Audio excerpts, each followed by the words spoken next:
since we're talking about the fate of the ANC Youth League, let's get something out of the way first of all.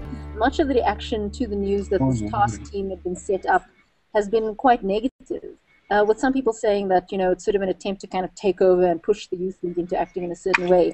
But that task team, to be fair, is not a new leadership for the Youth League. It's almost like a holding organization.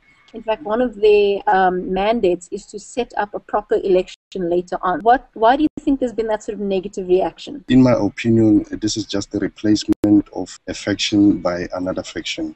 What I mean by that is that if you look at most of the members of the task team, the majority of them were sidelined during Julius Malema's reign. So they have now come back to run the affairs of the Youth League. This is not good because in the next few months, this might actually alienate some of the members of the Youth League in different provinces. What do we know about the task team that's been appointed?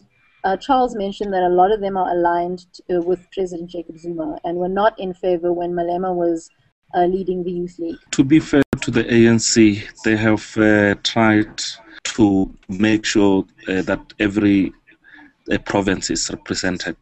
But most of the people indeed are those who are close to President Jacob Zuma or people who supported him. And also, one of the key concerns is that these people are inexperienced. They don't know the Youth League.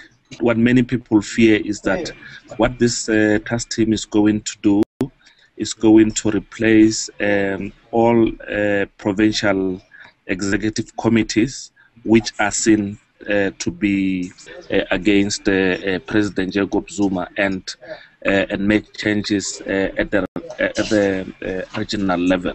Why did they have this selection of people? Why these 22 people? The convener, for instance, is heading the Gauteng Film Commission. He's a very experienced. I think most of them, as you said, are bringing in different skills. They are accomplished, in their own professions. Some of them are in the legislatures.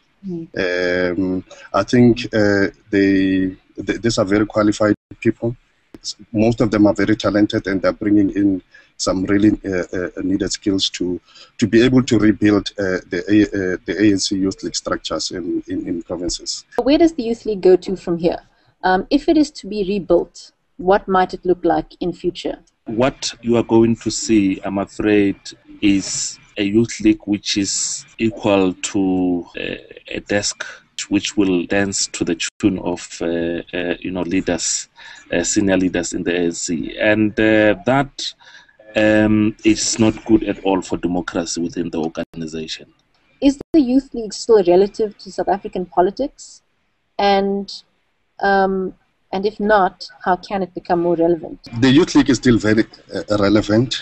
As you might know, that just as soon after it was formed, they formed Umkhonto Wesizwe, and that actually helped to accelerate the liberation of South Africa. And so that is the Youth League is very important. We definitely need it. South Africa still has big problems such as unemployment, poverty, inequality. So you still need the Youth League in order to effect that change. It also serves as a preparatory school for future leaders of the ANC. So you definitely need a very well-functioning Youth League in order for it to be able to produce future leaders, future and visionary leaders.